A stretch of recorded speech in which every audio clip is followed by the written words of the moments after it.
Assalamualaikum warahmatullahi wabarakatuh. Perkenalkan, nama saya Fitria Sriolanda dengan NIM 4112011040, Prodi Akuntansi Manajerial, kelas karyawan. Terutama sekali, saya akan menyampaikan rasa terima kasih saya kepada Bapak atau Ibu dosen pembimbing beserta dosen penguji yang telah memberikan kesempatan kepada saya untuk melakukan presentasi seminar proposal yang berjudul Analisis Penggunaan E-commerce Shopee, Sistem Pay Later, dan Pemahaman Literasi Keuangan terhadap Perilaku Konsumtif Mahasiswa Politeknik Negeri Batam. Latar belakang dari proposal ini adalah dalam beberapa tahun terakhir, perkembangan teknologi dan digitalisasi telah mengubah cara orang bertransaksi dan mengelola keuangan pribadi. Salah satu inovasi yang menarik perhatian banyak pihak adalah sistem pay later, yang memungkinkan konsumen untuk melakukan pembelian dan membayar kemudian dalam jangka waktu yang ditentukan. Sistem ini dikenal dengan istilah beli sekarang, bayar nanti. Yang mana ini sangat populer di kalangan konsumen global maupun di Indonesia. Sistem pay later menawarkan kemudahan yang fleksibilitas dalam bertransaksi, yang pada gilirannya dapat mempengaruhi pola perilaku konsumtif. Mahasiswa sebagai salah satu kelompok konsumen yang seringkali memiliki keterbatasan anggaran, menjadi salah satu segmen yang rentan terhadap dampaknya dari inovasi ini. Mahasiswa sering menghadapi tantangan dalam mengelola keuangan mereka dengan bijaksana, mengingat mereka sering kali tidak memiliki sumber pendapatan tetap dan harus mengelola anggaran yang terbatas. Menurut pendapat Tajudin dan Praditya pada tahun 2022, sebanyak 65 responden mereka mengaku membeli barang berdasarkan iklan di media sosial atau rekomendasi dari influencer. Meskipun barang tersebut tidak menjadi prioritas kebutuhan mereka, maka dari itu penting untuk memahami bagaimana sistem pay later mempengaruhi perilaku konsumtif mahasiswa Politeknik Negeri Batam agar dapat mengidentifikasi potensi, resiko, dan manfaat yang terkait dengan penggunaan sistem ini. Rumusan masalahnya adalah yang pertama itu, apakah penggunaan e-commerce berpengaruh terhadap perilaku konsumtif mahasiswa Politeknik Negeri Batam?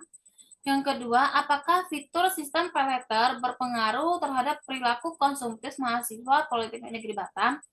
Yang ketiga adalah apakah pemahaman literasi keuangan berpengaruh terhadap perilaku konsumtif mahasiswa Politeknik Negeri Batam? Tujuan dari penelitian adalah yang pertama itu adalah menganalisis pengaruh penggunaan e-commerce terhadap perilaku konsumtif mahasiswa Politeknik Negeri Batam. Yang kedua itu adalah menganalisis pengaruh fitur pay later terhadap perilaku konsumtif mahasiswa Politeknik Negeri Batam. Yang ketiga itu menganalisis pengaruh pemahaman literasi keuangan terhadap perilaku konsumtif mahasiswa Politeknik Negeri Batam. Manfaat penelitian, mahasiswa memahami sistem pay later mempengaruhi perilaku konsumtif dan mengelola keuangan dengan bijaksana. Dengan mengetahui dampak pay later, mahasiswa dapat membuat keputusan keuangan yang lebih informasional dan menghindari pengeluaran yang tidak diperlukan. Hasil penelitian dapat digunakan untuk merancang dan meningkatkan program pendidikan keuangan di kampus yang akan membantu mahasiswa dalam mengelola keuangan mereka dengan baik. Institusi dapat menggunakan temuan penelitian untuk merumuskan kebijakan yang mendukung pengelolaan keuangan mahasiswa dan menyediakan dukungan finansial yang lebih baik seperti seminar ataupun workshop. Batasan masalah. Penulis hanya membatasi penelitian pada variabel penggunaan e-commerce, sistem pay later, dan pemahaman literasi keuangan sebagai variabel independen atau X. dan perilaku konsumtif sebagai variabel dependen atau Y. Penelitian ini akan berlangsung di tahun 2024 dalam pengumpulan datanya yang bersumber dari mahasiswa Politeknik Negeri Batam, kelas reguler dan karyawan yang berada di program studi akuntansi manajerial di semester 5. Kajian teori. Kajian teori yang dipakai dalam proposal ini adalah teori hedonisme konsumsi atau hedonic consumption theory. Menguraikan bahwa individu sering sekali berbelanja bukan sekedar untuk memenuhi kebutuhan praktis, melainkan untuk mendapatkan kepuasan emosional dan pengalaman yang menyenangkan.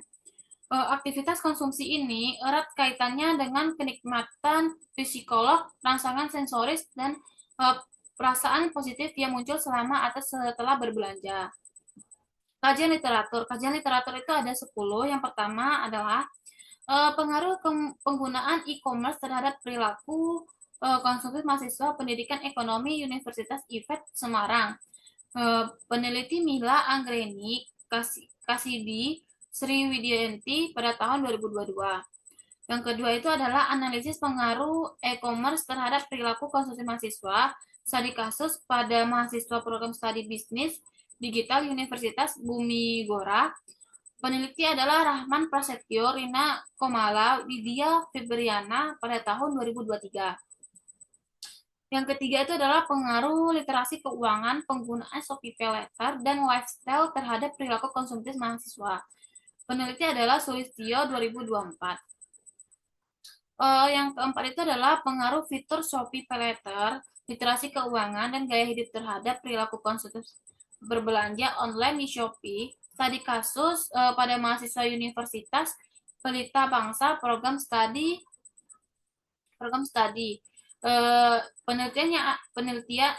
peneliti adalah Diva Leonita Siska Wulandari pada tahun 2024. Yang kelima itu adalah pengaruh literasi keuangan terhadap perilaku konsumtif generasi Z pada mahasiswa peneliti Monica pada tahun 2023. Yang keenam itu adalah analisis penggunaan fitur Shopee Paylater dalam perspektif ekonomi Islam, studi kasus mahasiswa perbankan syariah FAI UNSU, peneliti Rizky pada tahun 2023. Yang ketujuh itu adalah analisis perilaku konsumtif pengguna layanan Buy Now Pay Later dalam konsep konsumsi menurut Muhammad Abdul Manan, peneliti Triana Asnaini Mikopolindi pada tahun 2024. Yang kedelapan itu adalah pengaruh penggunaan sistem pembayaran Shopee Paylater terhadap perilaku konsumtif mahasiswa UIN Raden Intan Lampung dalam perspektif bisnis syariah. Peneliti adalah Sonia pada tahun 2022.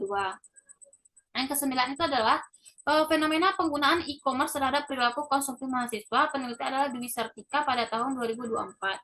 Yang ke-10 itu adalah e-commerce, literasi keuangan dan gaya hidup terhadap perilaku konsumtif berbelanja online melalui platform TikTok. Peneliti adalah Dimas pada tahun 2022.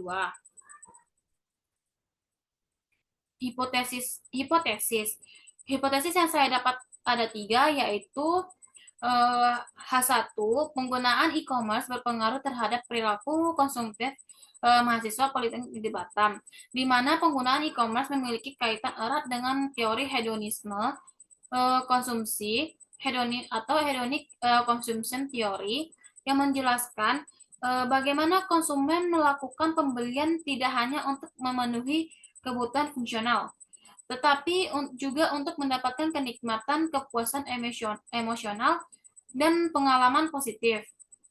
Hal ini juga sejalan dengan penelitian dari Lailatul Rachmawati pada tahun 2019 yang menyatakan bahwa terdapat pengaruh antara e-commerce terhadap perilaku konsumtif mahasiswa Universitas Bidar Magelang.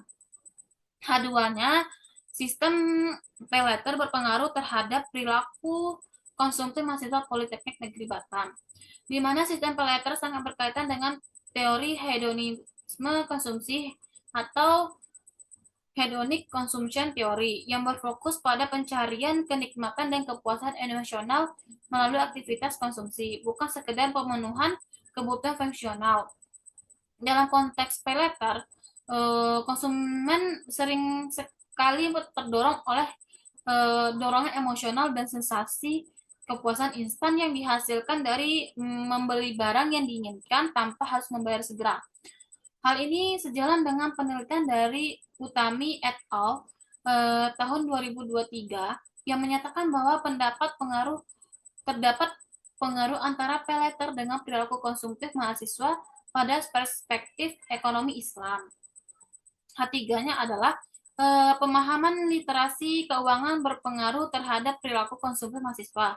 Politeknik Negeri Batam. Teori hedonisme konsumsi atau hedonic consumption theory berhubungan erat dengan pemahaman literasi keuangan dalam konteks perilaku konsumtif. Teori ini menyatakan bahwa konsumen sering sekali membeli barang atau jasa bukan untuk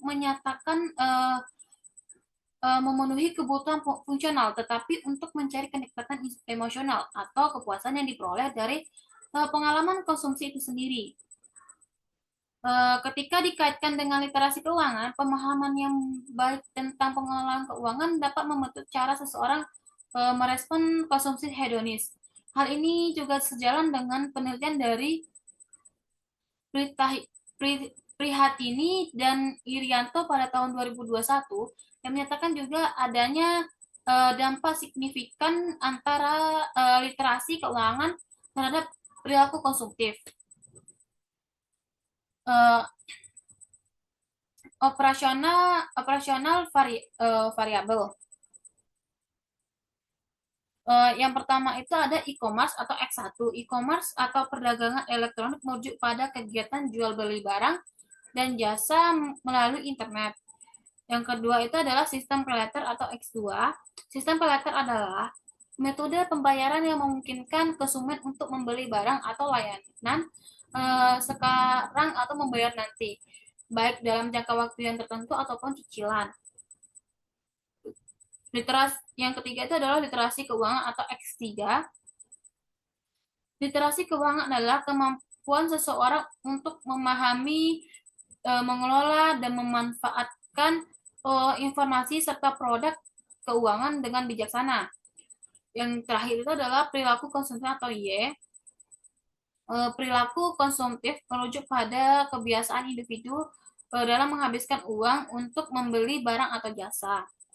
Seringkali melebihi kebutuhan dasar atau keinginan sebenarnya tidak mendesak. Jenis dan sumber data. Penelitian ini menggunakan jenis data penelitian kuantitatif dengan sumber data diperoleh dari mahasiswa Politeknik Negeri Batam pada tahun 2024 dan dengan jenis sumber data primer yaitu berasal dari responden mahasiswa Politeknik Negeri Batam. Waktu dan lokasi objek penelitian ini dilakukan selama tahun 2024. Lokasi penelitian dilakukan pada Politeknik Negeri Batam, kelas reguler, jurusan akuntansi manajerial pada semester 5. Objek penelitian bersumber dari hasil kuesioner yang telah disebarkan ke mahasiswa Politeknik Negeri Batam. Teknik penarikan sampel. Penetapan sampel dilakukan dengan rumus Lovin, yaitu sebagai berikut.